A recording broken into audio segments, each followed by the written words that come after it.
Buksan mo ang pinto. Alam naming nasa loob kayo. Ang sigaw na yon ay sinabayan ng malalakas na kalampag. Parang kulog na yumanig sa manipis na dingding ng kanilang barong-barong. Napaupo agad si Sandra sa kanyang banig. Ang puso niya ay kumabog ng pagkalakas-lakas. Tila ba gusto nitong tumalon palabas sa kanyang dibdib. Hindi siya pwedeng magkamali. Kilala niya ang boses na yon. Kilala niya ang lupit na dala ng mga taong nagmamay-ari niyon. Nahanap na sila. Sa dilim ng kwarto, ang tanging narinig niya ay ang mabigat na patak ng ulan sa yero at ang sunod-sunod na pagtadyak sa pinto. Ang kahoy na humaharang sa kanila mula sa kapahamakan ay nagsisimula ng bumigay. Lumingon si Sandra sa tabi niya. Mahimbing pa ring natutulog si Eugene, ang kanyang 10 taong gulang na anak. Ang maamo nitong muka ay walang kamalay-malay na sa kabila ng pinto. Naghihintay ang mga demonyong gustong umagaw sa kanya. Nanlamig ang buong katawan ni Sandra, hindi dahil sa lamig ng bagyo, kundi dahil sa takot. Takot hindi para sa sarili niya, kundi para sa batang ito na siyang tanging dahilan kung bakit siya humihinga. Kapag nakuha nila si Eugene, tapos na ang lahat. Ang bawat sakripisyo, bawat pagtatago, bawat gabi ng pangamba, lahat ay mawawalan ng saysay. Buksan niyo to o wawasakin namin. Isang malakas na lagitik ng kahoy ang umalingaw-ngaw. Agad na niyugyog ni Sandra ang balikat ng anak. Eugene! Anak, gising. Dumilat si Eugene. Pupungas-pungas pa. Pero nang makita niya ang takot sa mga mata ng kanyang ina at marinig ang kaguluhan sa labas, nawala agad ang antok sa kanyang mukha. Hindi na siya nagtanong. Sanay na siya dito. Sa loob ng 10 taon, ang pagtakbo ay naging parte na ng kanilang buhay. Nandito na sila. Nay, bulong ng bata. Walang iyak, walang reklamo. Tanging tapang na hindi dapat taglay ng isang musmos. Tumango si Sandra habang mabilis na isinusukbit ang luma nilang backpack na laging nakahanda sa gilid. Doon tayo sa bintana dadaan. Bilis! Kasabay ng pagwasak ng pinto sa harapan, siya namang pagtalon nilang mag-ina sa likurang bintana. Bumagsak sila sa putikan. Ang ulan ay parang mga karayom na tumutusok sa kanilang balat. Madilim ang eskinita, mabaho at mapanganib, pero ito lang ang daan nila palabas. Huwag kang bibitaw sa kamay ko, Eugene. Utos ni Sandra habang hinihila ang anak patayo. Takbo! Tumakbo sila suong ang malakas na hangin. Ang bawat hakbang ay palayo sa mga humahabol, pero tila ba hindi sila makalayo sa anino ni Doña Marimar. Ang impluwensya ng matandang yon ay parang lason na kumalat na sa bawat sulok ng Maynila. Ayun sila! Habulin niyo! Sigaw ng isang lalaki mula sa likuran. Mas binilisan pa ni Sandra ang takbo kahit na ang kanyang mga binti ay nanginginig na sa pagod. Ang tsinelas niya ay halos mapigtas sa kapal ng putik. Lumiko sila sa isang masikip na pasilyo sa pagitan ng mga dikit-dikit na bahay. Nadidinig nila ang mabibigat na yabag ng mga tauhan ng donya na papalapit ng papalapit. Dito, Nay! Turo ni Eugene sa isang butas sa bakod. Nagkasya ang maliit na katawan ni Eugene, pero nahirapan si Sandra. Sumabit ang damit niya sa alambreng may kalawang. Napasinghap siya nang maramdaman ang hapdi ng galos sa kanyang braso, pero wala siyang panahong indahin ng sakit. Hinila siya ni Eugene at tuluyan silang nakalusot. Pero ang pag-asa nila ay panandalian lang. Sa dulo ng kanilang tinakbuhan ay ang ilog Pasig. Ang tubig ay maitim at umaalimpuyo dahil sa bagyo. Wala nang ibang matatakbuhan. Walang tulay. Walang bangka. Napahinto si Sandra. Ang dibdib niya ay sumisikip na sa kakapusan ng hininga. Lumingon siya. Sa di kalayuan, nakita niya ang mga ilaw ng flashlight na sumasayaw sa dilim. Papalapit na sila. Napapaligiran na sila. Hinawakan ni Sandra nang mahigpit ang magkabilang pisngi ni Eugene. Basang-basa na sila ng ulan at luha. Anak, Makinig ka sa akin. Garalgal ang boses ni Sandra. Tumingin siya sa ilog. Mapanganib ang agos, pero mas mapanganib ang mga tao ni Doña Marimar. Mas gugustuhin pa niyang lamunin sila ng tubig kaysa makita ang anak niyang maging laruan ng matandang iyon. Kailangan nating tumalon. Marunong kang lumangoy, di ba? Kakayanin natin to. Akmang hahakbang na si Sandra palapit sa bingit ng ilog. Handa nang tumalon kasama ang anak. Pero naramdaman niya ang paghigpit ng hawak ni Eugene sa kanyang kamay. Huminto si Sandra at tumingin sa anak. Ang inaasahan niyang takot sa mukha ni Eugene ay wala doon.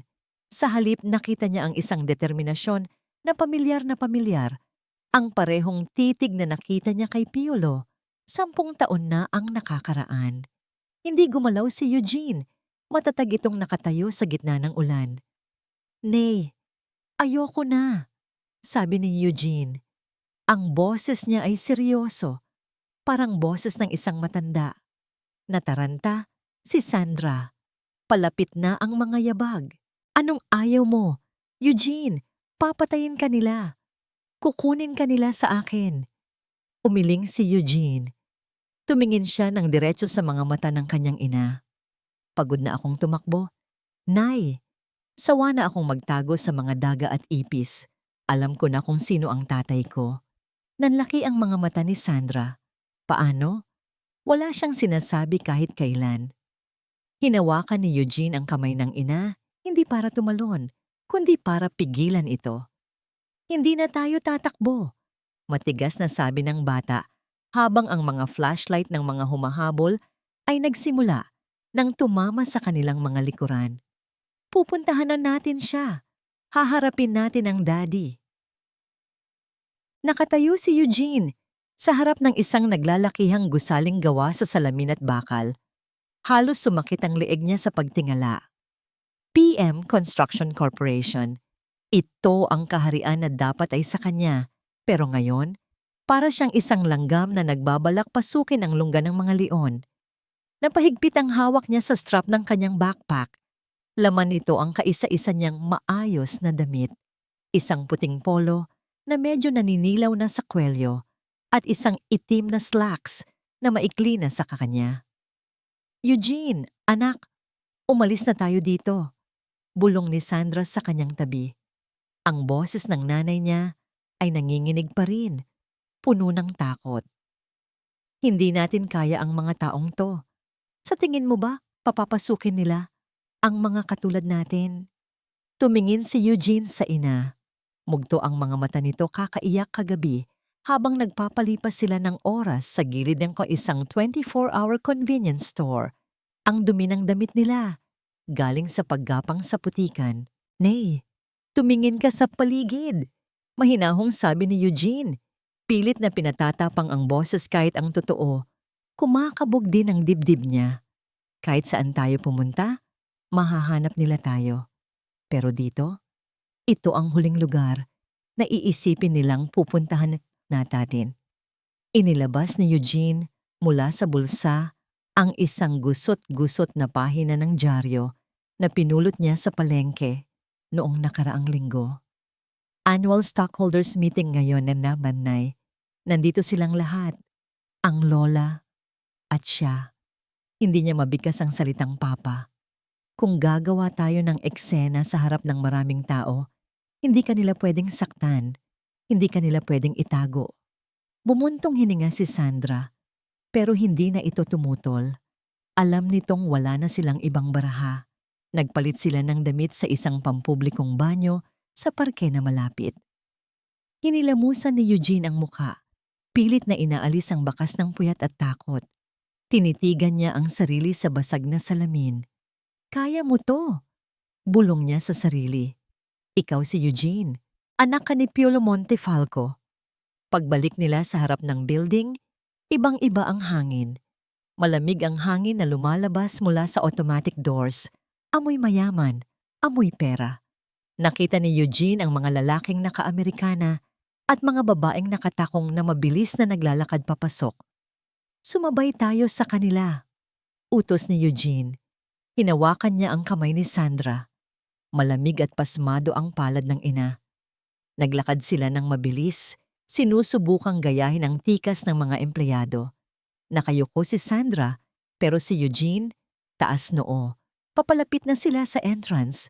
May dalawang gwardya na nagche-check ng mga ID. Bumilis ang tibok ng puso ni Eugene. Ito na! Sakto namang may dumating na isang malaking grupo ng mga negosyante na nagtatawanan ng malakas. Siksikan sa pinto. Ito ang pagkakataon niya. Naibilis! Bulong ni Eugene. Sumiksik si Eugene sa pagitan ng dalawang malaking lalaking may bitbit na briefcase. Dahil maliit siya, hindi siya agad napansin ng gwardya na abala sa pagbati sa isang VIP. Nakalusot siya sa glass door. Ang lamig. Iyon ang unang naramdaman niya sa loob. At ang tahimik, liban sa tunog ng mga sapatos sa makintab na sahig. Lumingon siya agad para hilahin sana si Sandra. Pero wala ang kamay ng ina sa kanya. Nanlaki ang mga mata ni Eugene. Sa kabila ng salamin, nakita niya si Sandra. Hinarang ito ng gwardya. Nakahawak ang gwardya sa braso ng nanay niya at mukhang nagtatanong ng masungit. Nay! Sigaw sana ni Eugene, pero walang lumabas na boses. Natigilan siya. Nakita siya ni Sandra mula sa labas. Nagtama ang kanilang mga mata. Umiling si Sandra ng marahan. Huwag kang babalik. Ang sinasabi ng mga mata nito. Tumuloy ka. Nakita ni Eugene na may tinatawagan na sa radyo ang gwardya. Siguradong ipapahuli na nila ang nanay niya. Kung lalabas siya ngayon, pareho silang mahuhuli, pareho silang matatalo. Kailangan niyang umakyat, kailangan niyang makarating sa taas bago pa man maisakay sa police car ang nanay niya. Tinalikuran niya ang pintuan. Masakit, pero kailangan. Tumakbo siya patungo sa hanay ng mga elevator. May isang papasara na. Mabilis siyang sumingit sa siwang bago tuluyang magsara ang pinto. Nakahinga siya nang maluwag nang maramdaman ang pag-angat ng elevator. Nasa loob siya. Napapalibutan siya ng mga taong amoy pabango at kape. Pinagtitinginan siya ng mga ito. Isang batang nakapolo na luma at sapatos na maputik ang swelas. Pero hindi siya nagpatinag. Pinindot niya ang pinakamataas na numero sa panel. 40th floor. Executive boardroom. Habang umaakyat ang elevator at bumibigat ang pakiramdam sa kanyang tiyan, isa lang ang nasa isip ni Eugene. Humanda ka, Dad. Magkikita na tayo. Paulit-ulit na ang boses ng lalaking nasa unahan. Pero para kay Piolo, isa lang itong ingay na sumasabay sa ugong ng aircon. Nakatitig lang siya sa PowerPoint presentation na puno ng mga numero at graph. Profit margins, expansion plans, stock values, wala siyang maramdaman. Napahawak si Piolo sa kanyang sentido. Muli na namang sumasakit ang ulo niya. Iyong pamilyar na kirot na laging dumarating kapag pilit niyang inaalala kung sino siya bago ang aksidente. 10 taon na siyang nakaupo sa silyang ito. Pinatatakbo ang kumpanyang ito. Pero pakiramdam niya ay isa lang siyang aktor na gumaganap sa isang script na hindi siya ang nagsulat. Anak, nakikinig ka ba? Napatingin siya sa dulo ng mahabang mesa. Nakaupo doon si Doña Marimar, ang kanyang ina. Tuwid ang likod, matalas ang tingin, at puno ng awtoridad. Tumango lang si Piolo bilang sagot, kahit na ang gusto talaga niyang gawin ay tumayo at umalis. Biglang nagkaroon ng kaguluhan sa labas ng pinto. Napatigil ang nagsasalita sa unahan. Nagkatinginan ang mga board members. Mula sa makapal na pinto ng boardroom, dinig na dinig ang mga sigawan at kalabog. Bata, bawal dyan! Bumalik ka dito! Bitawan niyo ako! Bago pa man makapag-react ang sinuman, bumukas ng padabog ang pinto. Tumama ito sa dingding na parang pagsabog. Lahat ay napasinghap. Sa pintuan, hinihingal at gulo-gulo ang buhok. Nakatayo ang isang batang lalaki. Ang puti nitong polo ay may bahid ng putik at ang mukha ay puno ng pawis. Pero ang mga mata nito, matatalim, matatapang, ay agad na dumapo kay Piolo. Parang tumigil ang mundo ni Piolo. Dahan-dahang tumayo si Piolo mula sa kanyang upuan. Hindi niya alam kung bakit, pero parang may humihila sa kanya palapit sa batang iyon. Isang kakaibang kaba ang gumapang sa kanyang dibdib, hindi takot, kundi isang uri ng pananabik na hindi niya maipaliwanag. "Sino ka?" Mahinang tanong ni Piolo, halos pabulong lang, pero nabasag nito ang katahimikan ng kwarto. Naglakad ang bata papasok, hindi pinapansin ang mga nagugulat na mata ng mga matatandang nakapaligid. "Ako si Eugene," sigaw ng bata. Ang boses ay nanginginig sa galit at emosyon. Itinuro niya si Piolo. "At ikaw ang tatay ko." Narinig ni Piolo ang pagsinghap ng mga tao sa paligid. Napatingin siya sa kanyang ina. Sa unang pagkakataon sa buhay niya, nakita niyang natakot si Doña Marimar. Namumutla ito, nakahawak ng mahigpit sa armrest ng upuan at nanginginig ang mga labi. "Guard!" Tili ni Doña Marimar. Ang boses ay matinis at puno ng panik. "Ilabas niyo ang batang yan! Ngayon na!" Dalawang malalaking security guard ang agad na pumasok at sinunggaban si Eugene. "Bitawan niyo ako! Piolo, Papa!" Sigaw ni Eugene habang nagpupumiglas. Kahit maliit, lumaban ang bata. Kinagat niya ang kamay ng isang guard at sumipa. Sa gulo ng agawan, nahablot ng guard ang kwelyo ni Eugene. Ting! Isang tunog ng naputol na kadena ang umalingaw-ngaw. Mula sa leeg ni Eugene, may isang kwintas na pilak ang tumalsik. Umikot-ikot ito sa hangin. Tila naka-slow motion sa paningin ni Piolo. Bago bumagsak at dumula sa makintab na sahig, huminto ito mismo sa paanan ni Piolo. "Ang kwintas ko!" Iyak ni Eugene habang tuluyan na siyang nahahila ng mga guard palabas ng pinto. "Ibalik niyo sa akin yan!" Sumara ang pinto. Nawala ang boses ng bata. Nanumbalik ang katahimikan sa boardroom, pero ang bigat ng tensyon ay halos nakakasakal. "Piolo, umupo ka!" Utos ni Doña Marimar. Pilit na pinatatatag ang boses. Isang baliw na bata lang yon. Ituloy ang meeting. Pero hindi umupo si Piolo. Nakatitig lang siya sa kwintas sa sahig.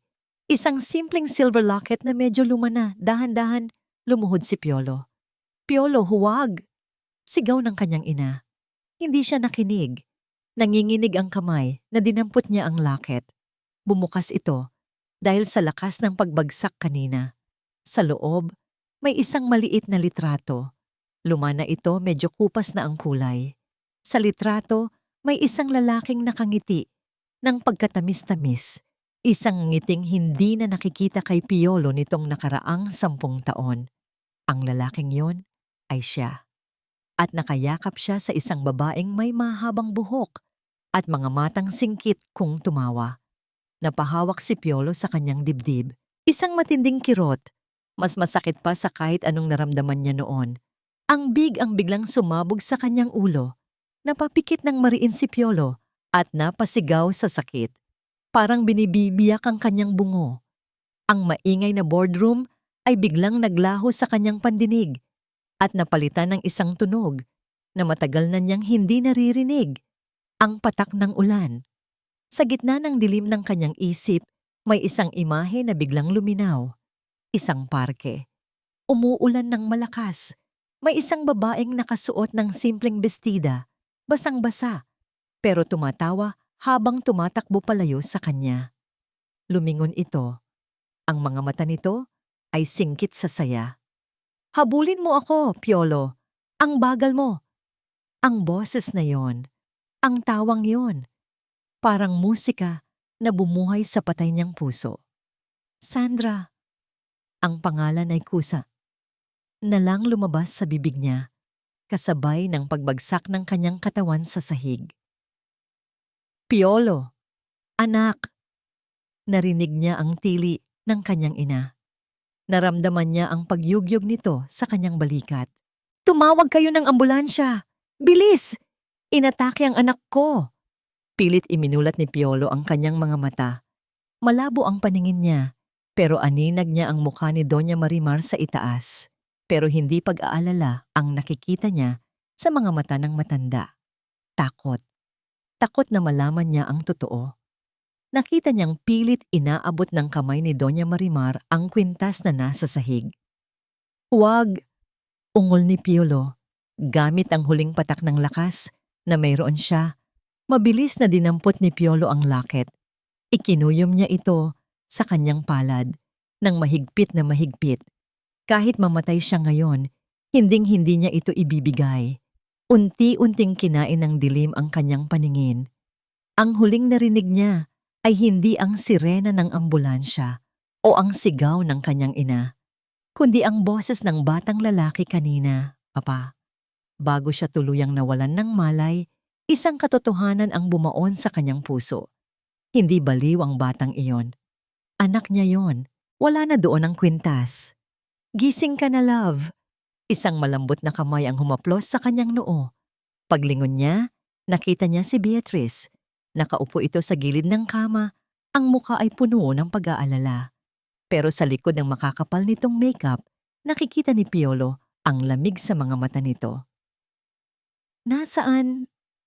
Nasaan ang kwintas?" Garalgal ang boses na tanong ni Piolo.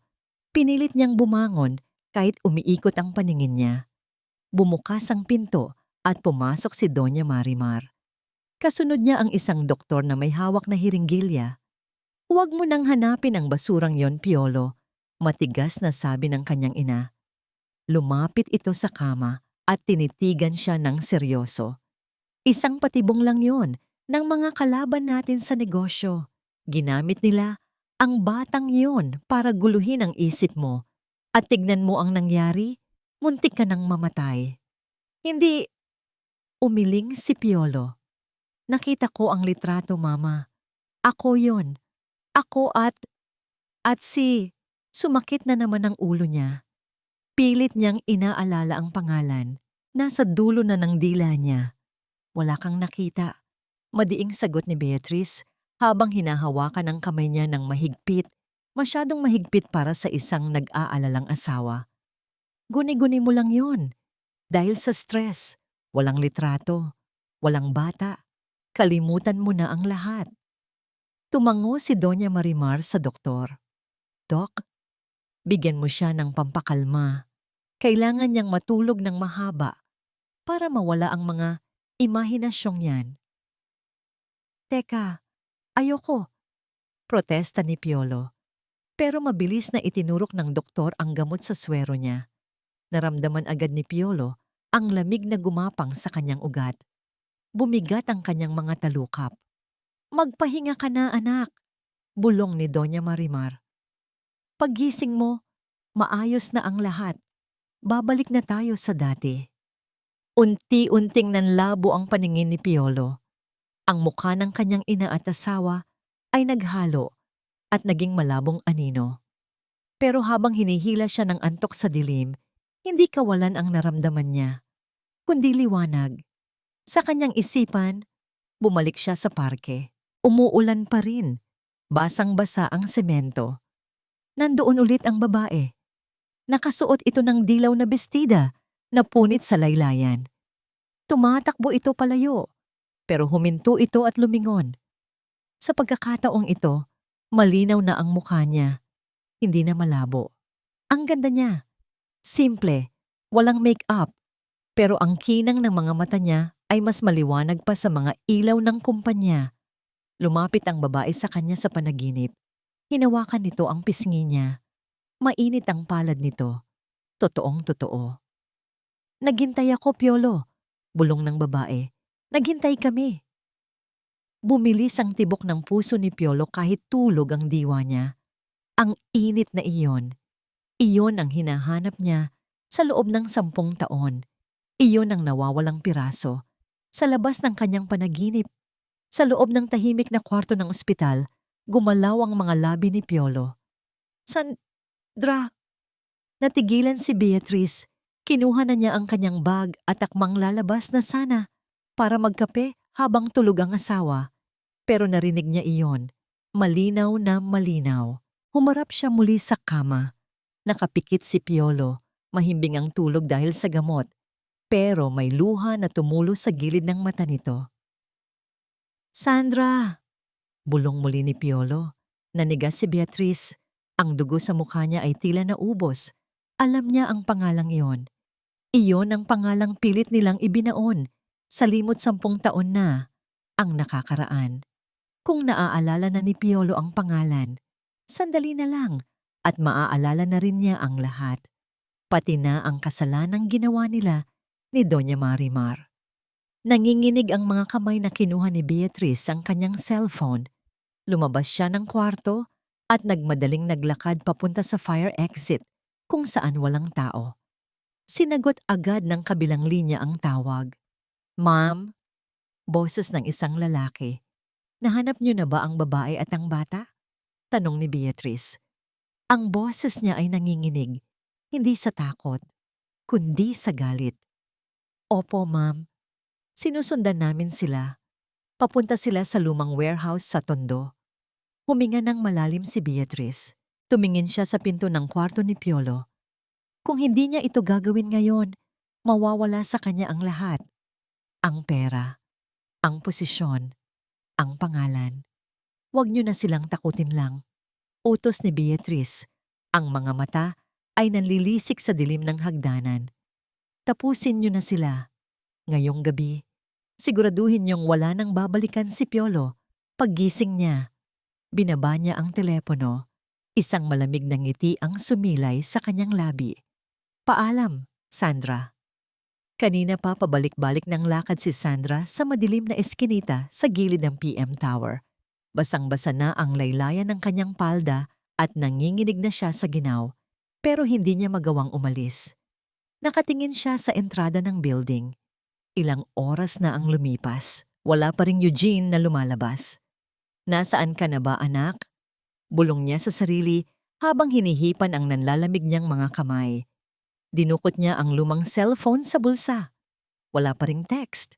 Walang tawag. Ang kaba sa dibdib niya ay parang bombang malapit nang sumabog. Paano kung nahuli siya? Paano kung dinala siya sa presinto? O mas malala, paano kung nakuha siya ni Doña Marimar? Akmang lalapit na sana siya sa guardhouse para magtanong kahit delikado nang biglang humarurot ang isang itim na van sa kanyang harapan.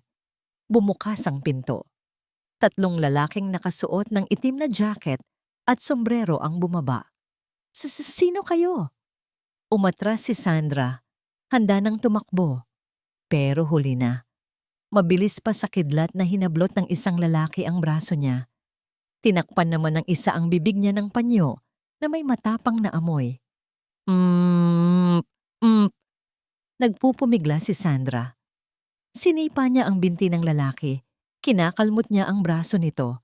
Ang tanging nasa isip niya ay si Eugene. Hindi siya pwedeng mawala. Walang kasama ang anak niya. Pero unti-unting nanghina ang kanyang tuhod. Dumilim ang paligid. Ang huling narinig niya ay ang pagsara ng pinto ng van at ang ugong ng makina palayo sa syudad. Nagising si Sandra dahil sa isang malakas na sampal. Gising! Napasinghap siya ng hangin. Masakit ang pisngi niya. Ang lasa ng dugo ay nasa kanyang bibig. Pilit niyang iminulat ang mga mata. Nasa loob siya ng isang malawak at lumang bodega. Amoy kalawang at amoy dagat. Nakatali ang kanyang mga kamay at paa sa isang silyang bakal. Sa harap niya, nakatayo ang isang babaeng nakasuot ng mamahaling damit. Pero ang muka ay gusot sa galit. Kilala niya ito. Nakita niya ito sa mga magazine. Nakita niya ito sa TV na nakayakap kay Piolo. Beatrice! Bulong ni Sandra. Tumawa ng mapakla si Beatrice. Ang tawa niya ay umaalingaw-ngaw sa walang laman na bodega. Buti naman at kilala mo ako, daga. Lumapit si Beatrice at hinawakan ng mahigpit ang panga ni Sandra.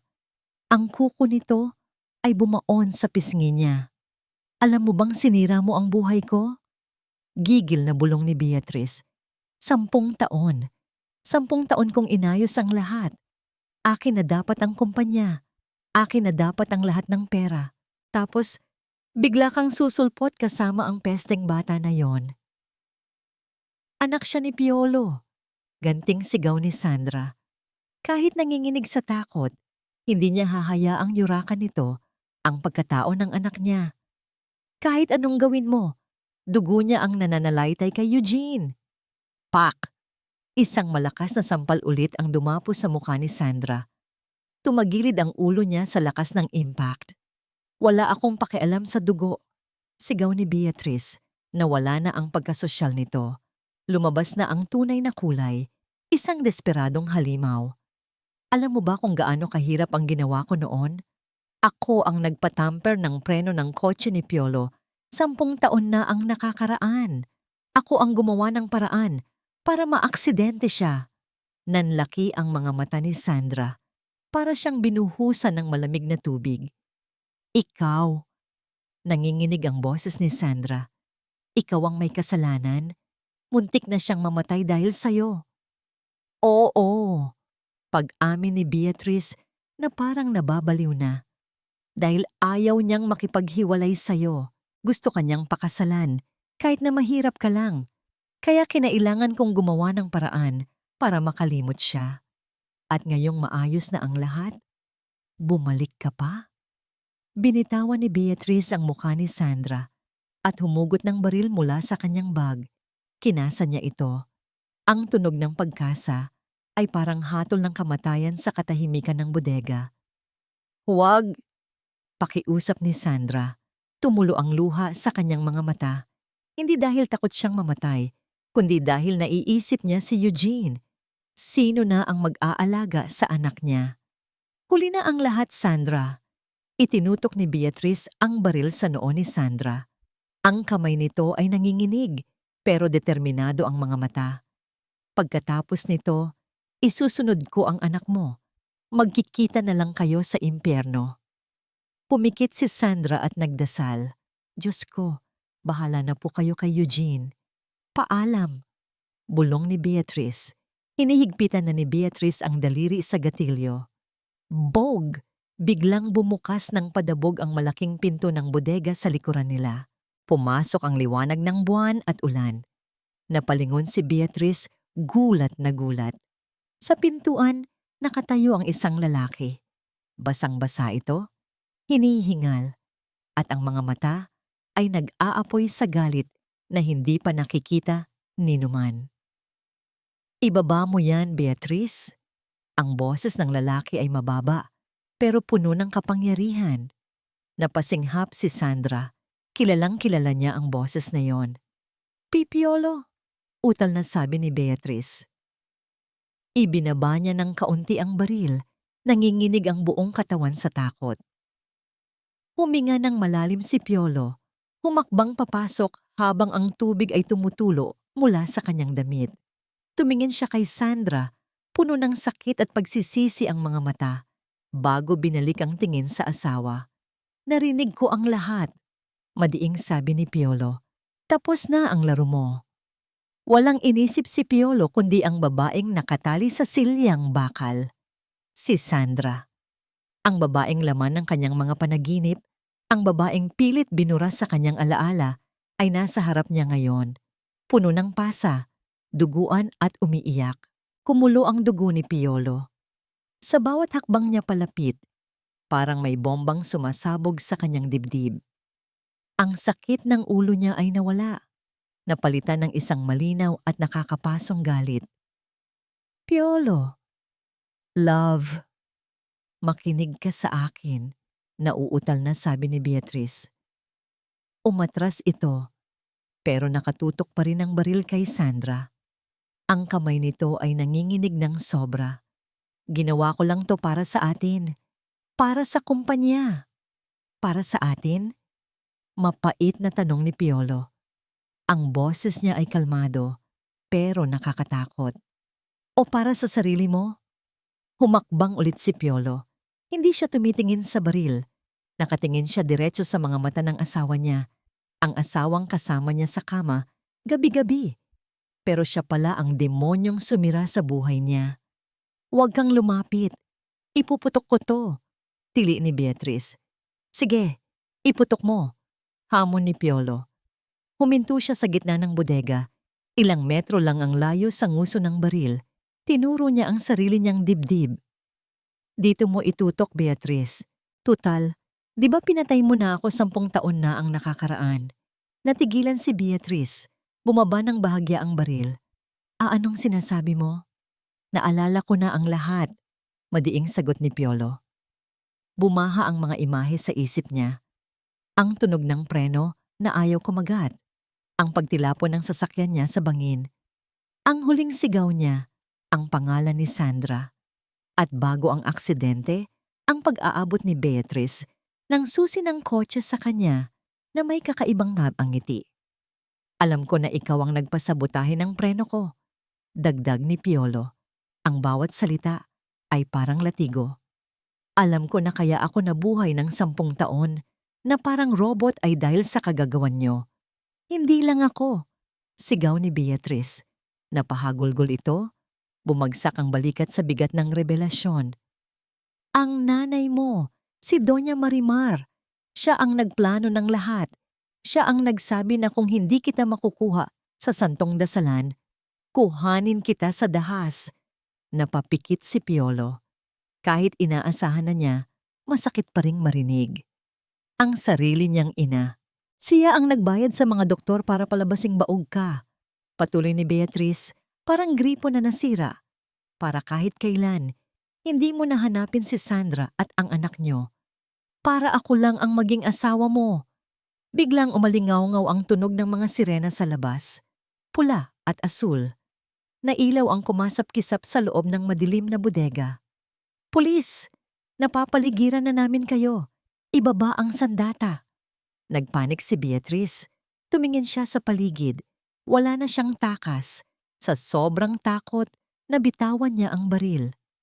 Bumagsak ito sa sahig na may malakas na kalansing. Mabilis na kumilos si Piolo. Sinipa niya ang baril palayo at agad na dinaluhan si Sandra. Sandra! Bulong niya habang mabilis na kinakalagan ang mga tali sa kamay nito. Nang makawala, agad na yumakap si Sandra sa kanya. Ang higpit ng yakap nito, ang amoy ng buhok nito, kahit may halong pawis at dumi, ay amoy ng tahanan. Piolo! Hagulgol ni Sandra sa kanyang dibdib. Si Eugene! Nasaan si Eugene? Nandito ako. Nay! Napalingon sila sa pinto. Tumakbo papasok si Eugene. Kasunod ang mga pulis na agad pinusasan si Beatrice na nakalugmok sa sahig. Dumiretso si Eugene sa kanila at yumakap ng mahigpit sa baywang ni Sandra. Lumuhod si Piolo para magpantay sila ng bata. Tinitigan niya ang mukha ni Eugene. Ang mga mata nito, ang ilong, ang hugis ng mukha. Paano niya nagawang hindi makilala ang sarili niyang dugo at laman? Eugene! Garalgal na tawag ni Piolo. Inabot niya ang pisngi ng anak. Nanginginig ang kamay niya. Anak ko! Hindi sumagot si Eugene, pero tumulo ang luha nito at tumango. Sa unang pagkakataon, naramdaman ni Piolo na buo siya. Piolo! Isang pamilyar at matinis na boses ang bumasag sa tagpo. Pumasok si Doña Marimar, nakasunod ang kanyang mga abogado. Mukhang hindi ito natitinag kahit puno na ng pulis ang lugar. Agad itong lumapit kay Piolo. Pilit na ngumingiti. Anak, salamat sa Diyos at ligtas ka, sabi ng Donya, akmang hahawak sa braso ni Piolo. Hayaan mo na ang mga pulis dyan. Umuwi na tayo. Ipapaliwanag ko sa'yo. Nilason ng babaeng yan at ni Beatrice ang isip mo. Umatras si Piolo. Tinabig niya ang kamay ng ina. Ang lakas ng pagtabig niya ay ikinagulat ng matanda. Huwag mo akong hawakan. Malamig na utos ni Piolo. Piolo? Gulat na tanong ng Donya. Ako ang ina mo. Wala akong ina na mamamatay tao, sagot ni Piolo. Ang boses niya ay hindi sumisigaw, pero umaalingaw-ngaw ito sa buong bodega. Tumahimik ang lahat. Pati ang mga pulis ay napatigil. Piolo, lahat ng ginawa ko ay para sa'yo, para sa kumpanya, para sa kinabukasan mo. Katwiran ni Doña Marimar, pero bakas na ang takot sa mga mata nito. Para sa akin? Tumawa ng mapakla si Piolo. 10 taon, ma. 10 taon mong ninakaw ang buhay ko. Pinalaki mong walang ama ang anak ko. Pinahirapan mo ang babaeng mahal ko. Yan ba ang pagmamahal? Hinawakan ni Piolo ang kamay ni Sandra sa kaliwa at ang kamay ni Eugene sa kanan. Itinaas niya ang mga ito. Ipinapakita sa kanyang ina kung saan siya panig. Pinatay mo na ang anak mong si Piolo Montefalco. 10 taon na ang nakakaraan sa aksidenteng yon, madiing sabi ni Piolo habang nakatingin ng diretso sa mata ng Donya. Ang kaharap mo ngayon ay ang asawa ni Sandra at ang ama ni Eugene, at wala ka ng lugar sa buhay namin. Bumaling si Piolo sa mga pulis. Chief, tawag niya sa opisyal. Turo niya kay Beatrice at sa kanyang ina. Arestuhin niyo silang lahat. I will file charges against my mother for kidnapping, frustrated murder, and fraud. Namutla si Doña Marimar. Napahawak ito sa dibdib, tila hindi makahinga. Pero hindi na siya nilingon ni Piolo. Hinalikan ni Piolo ang noo ni Sandra at inakbayan si Eugene. Tara na, bulong niya sa mag-ina. Umuwi na tayo. Tinalikuran nila ang ingay, ang sirena, at ang pagbagsak ng isang imperyo habang naglalakad palabas tungo sa unang umaga ng kanilang bagong buhay. Malamig ang hangin sa loob ng korte, pero tumatagaktak ang pawis sa mga palad ni Sandra. Nakatitig siya sa kanyang mga kamay na nakapatong sa mesa, mga kamay na magaspang, puno ng kalyo at nanginginig. Sa kabilang banda ng kwarto, nakaupo si Doña Marimar. Kahit na nahaharap ito sa patong-patong na kaso, nagawa pa rin nitong makapagpiyansa at magsuot ng pinakamahal niyang terno. Nakatayo ang abogado ng Donya, isang lalaking mukhang matapobre na kanina pa dumuduro kay Sandra. Your Honor, panimula ng abogado. Ang boses ay puno ng panghahamak. Tignan niyo ang babaeng ito. Walang trabaho, walang permanenteng tirahan. 10 taon niyang itinago ang bata sa squatter. Hahayaan ba natin na ang tagapagmana ng PM Construction ay lumaki sa dumi at gutom? Napayoko si Sandra. Gusto niyang sumigaw, ipagtanggol ang sarili. Pero parang may bikig sa lalamunan niya. Totoo naman ang sinasabi nila. Wala siyang pera. Naramdaman niya ang isang mainit na kamay na pumatong sa ibabaw ng nanginginig niyang palad. Tumingala siya at nakita si Piolo. Ngumiti ito sa kanya. Isang ngiting puno ng kasiguraduhan. Tumayo si Piolo at hinarap ang huwes. Your Honor, baritonong boses ni Piolo ang pumuno sa silid. Ang pinag-uusapan dito ay hindi pera. Ang pinag-uusapan dito ay kung sino ang totoong nagmamahal kay Eugene. Objection! Sigaw ng abogado ng Donya. Ang kakayanan pinansyal ay mahalaga sa pagpapalaki ng bata. Pinansyal? Tumawa ng mahina si Piolo. Humarap siya sa kanyang ina. Mama, may bilyon-bilyon ka. Pero anong ginawa ng pera mo? Binayaran mo ang mga doktor para lokohin ako. Binayaran mo ang mga tao para saktan ang asawa ko. Ginamit mo ang pera para wasakin ang pamilya ko. Namutla si Doña Marimar. Ang matapang na mukha nito ay nagsimulang magkalamat. Kung pera lang ang basehan ng pagiging mabuting magulang, patuloy ni Piolo. Kung gayon, ako na ang pinakamasamang ama. Dahil kaninang umaga lang, Your Honor, pinirmahan ko ang dokumento na naglilipat ng lahat ng shares ko sa charity. Wala na akong pera. Pareho na kaming mahirap ni Sandra. Napasinghap ang lahat sa korte. Pati si Sandra ay nagulat. Piolo! Bulong niya. Kaya ngayon, turo ni Piolo kay Doña Marimar. Wala nang makukuhang mana si Eugene.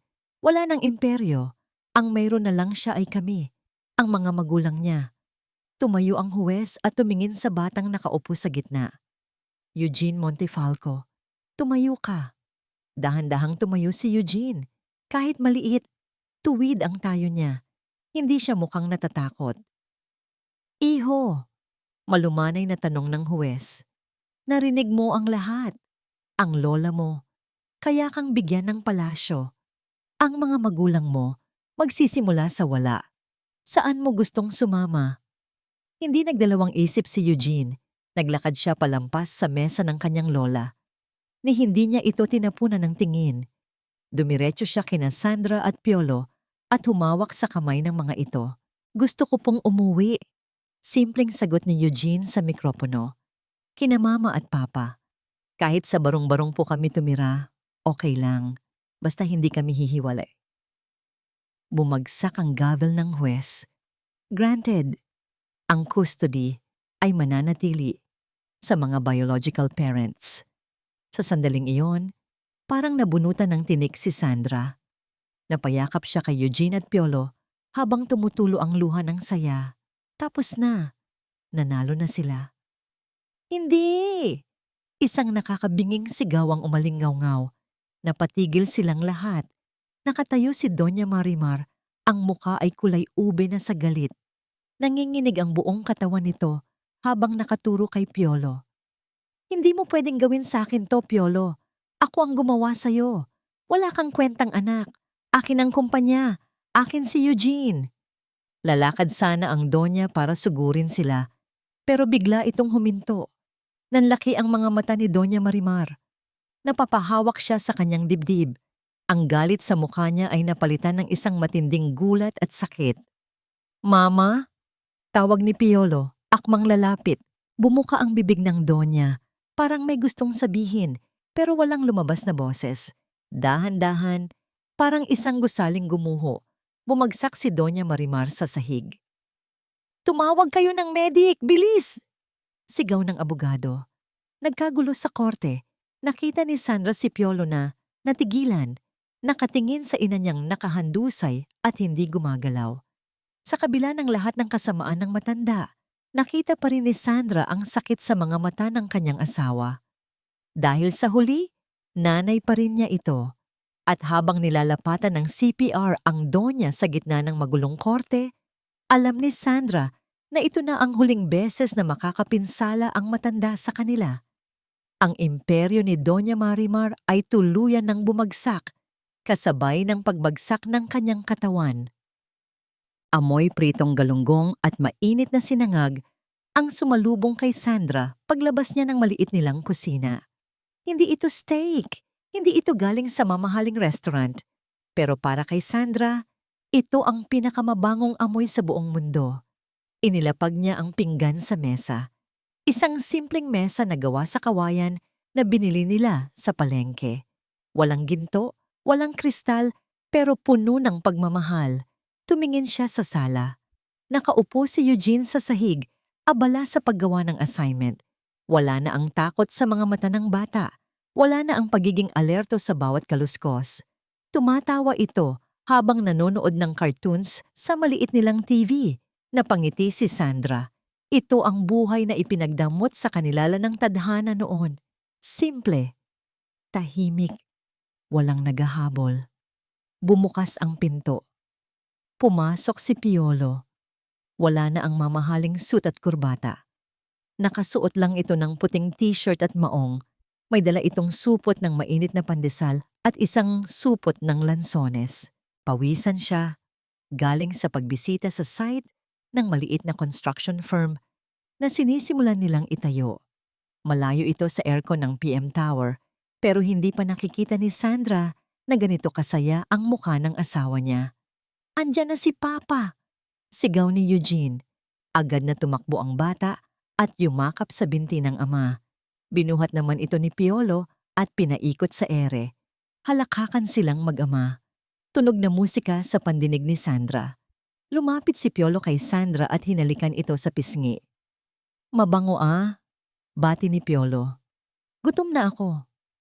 Maupo na kayo, sagot ni Sandra habang inaayos ang mga plato.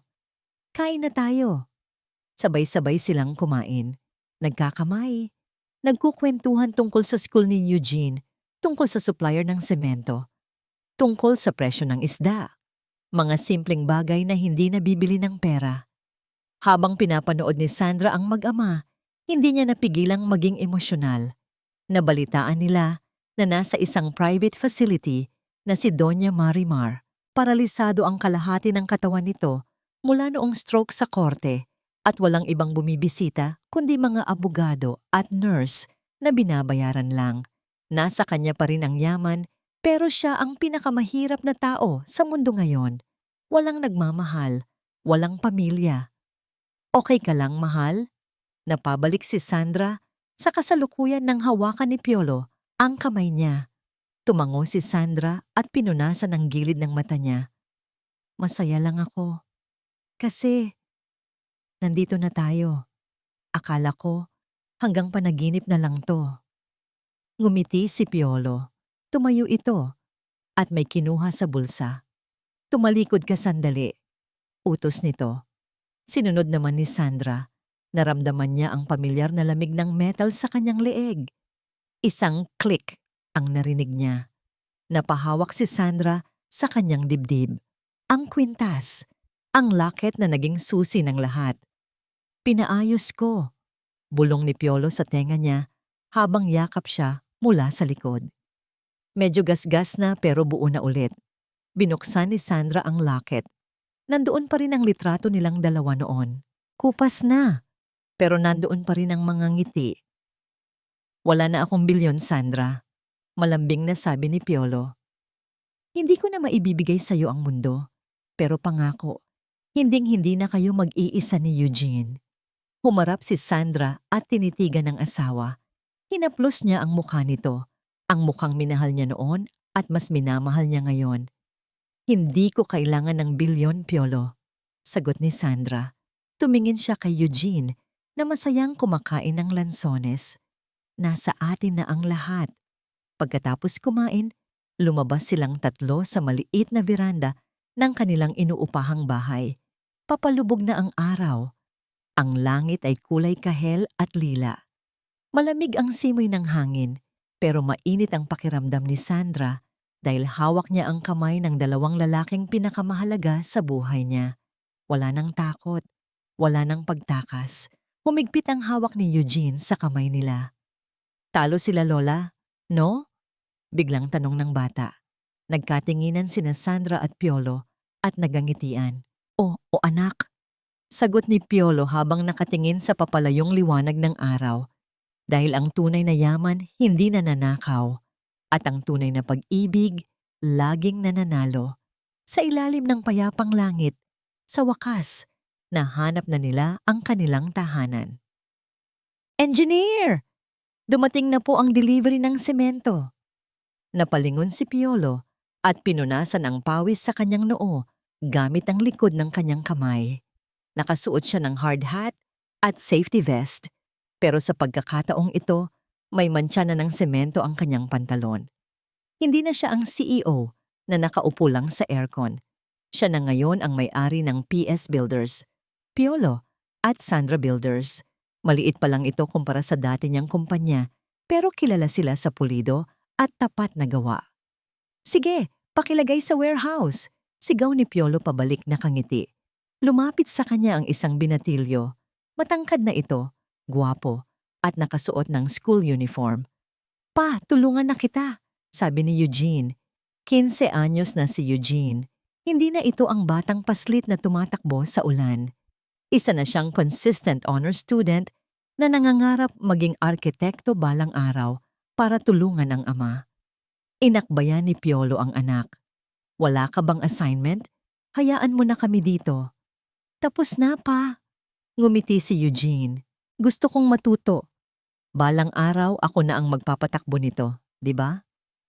Natawa si Piolo. Oo naman, pero bago yan, kain muna tayo. Parating na ang mama mo.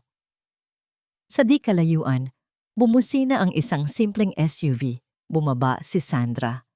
Mas lalo siyang gumanda sa paglipas ng panahon. Wala na ang bakas ng pag-alala sa kanyang mukha. At ang pinakamahalaga, maombok ang kanyang tiyan. Buntis siya sa kanilang ikalawang anak. Nagmadaling lumapit si Piolo at inalalayan ang asawa. Mahal, sabi ko naman sa'yo, magpahinga ka na lang sa bahay. Kabuwanan mo na. Ang kulit mo talaga, engineer. Biro ni Sandra sabay abot ng lunchbox. Gusto kong makita ang site. At saka, nagluto ako ng paborito niyong kare-kare. Umupo sila sa isang makeshift na mesa sa ilalim ng puno ng mangga sa gilid ng construction site. Habang nagsasandok ng kanin si Sandra, napatingin si Piolo sa isang dyaryo na nakapatong sa mesa. Nasa maliit na balita sa gilid ang pangalan ng PM Construction. Bankrupt na daw ito at ibinebenta na ang assets. Nabasa rin niya noong nakaraang buwan na pumanaw na si Doña Marimar sa hospital ng mag-isa. Napabuntong hininga si Piolo, may kirot pa rin, pero wala nang galit. Okay ka lang? Tanong ni Sandra. Hinawakan ng kamay niya. Tumingin si Piolo sa dyaryo, tapos kay Sandra, tapos kay Eugene, na masayang kumakain, at sa tiyan ng asawa niya kung saan may panibagong buhay na parating. Kinuha ni Piolo ang dyaryo, tinupi ito, at itinabi. Oo, mahal, sagot ni Piolo nang may ngiti na abot hanggang mata. Iniisip ko lang kung gaano ako kaswerte. Ang cheesy mo pa, asar ni Eugene habang ngumunguya. Nagtawanan silang tatlo. Ang tawa nila ay sumabay sa tunog ng martilyo at lagari sa paligid. Ang tunog ng pagbuo ng mga pangarap. Dati, meron silang bilyon, no? Pero walang tulog. Ngayon, sapat lang ang meron sila, pero punong-puno ang kanilang puso. Ito ang kanilang kwento. Isang kwento ng pagtakas, pagbabalik, at pagpapatunay na sa huli, ang pamilya ang tanging pundasyon na hindi kayang gibain ng kahit anong bagyo.